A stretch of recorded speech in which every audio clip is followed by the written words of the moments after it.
In this video, I'm going to show you how to ungroup in Figma. Let's say you've grouped several items together, and now, when you try to move one item, the entire group moves along with it. In this case, you'll want to ungroup them. To do this, right-click on the grouped item and you'll see an option labeled Ungroup.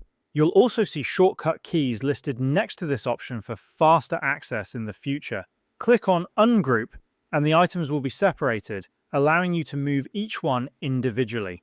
If you have multiple groups and you're unsure of how many exist or which items are grouped together, look to the left panel in your file. Make sure you're in the File section and not in Assets.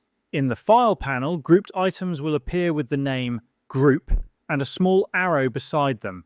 Click on the arrow to expand the group and view its contents. If you want to ungroup these items, right-click on the group name and choose Ungroup.